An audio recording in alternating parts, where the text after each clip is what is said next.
জানো তো সবসময় না একঘেয়ে জিনিস বানাতে বানাতে যখন তোমার মন উঠে যায় তখন মনে হয় যে না কিছু একটা নতুন আইটেম বানাই। তো যেমনি ভাবা তেমনি কাজ।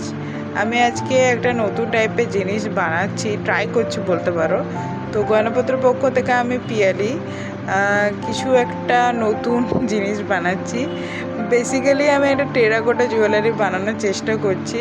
তো ফার্স্টে যেটা তোমার শেপটা একটু গন্ডগোল হয়ে গেছিলো, মানে ঠিকঠাক প্রপারলি স্কোয়ারটা আসেনি। তো যাই হোক কিছু একটা তো হয়েছে।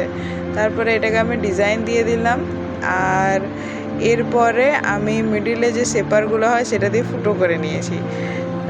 তারপরে আমি এখানে ওই মোল্ডেড ক্লেটা দিয়ে একটা রাউন্ড শেপ করে সেম জিনিসটাই করছি। বেসিক্যালি তোমার টেরাকোটা জুয়েলারি কী হয়, ওটা পোড়ামাটির গয়না। তো মাটিটাকে দিয়ে বানানোর পরে ওটা যে তোমার গরম করা হয় বা তোমার পোড়ানো হয়, ওটাই আমার কাছে ঝামেলার মনে হয় যে কোথায় পাবো এত জিনিসপত্র। তো তার চেয়ে আমি এটাই বানানো ঠিক ভাবলাম যে না, এভাবে একবার ট্রাই করে দেখি। তো হাফ ভিডিওটা আগের দিন রাতে বানিয়েছি, দিয়ে এবার প্রপারলি ট্রাই করার পরে আমি এখানে জুয়েলারিটা যে নেকপিসটা সেটাও রেডি করে নিয়েছি। তো কেমন লেগেছে অবশ্যই কিন্তু তোমরা জানিও, কালার কন্ট্রাস্টটা কেমন লেগেছে।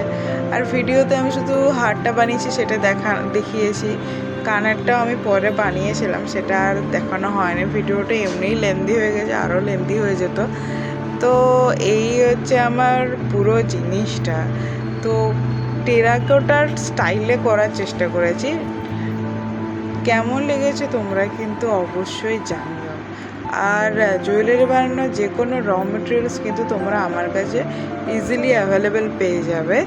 তো এটাই আমার ফাইনাল লুক, কেমন হয়েছে অবশ্যই জানিও। আজকে জন্য এইটুকুই, টাটা।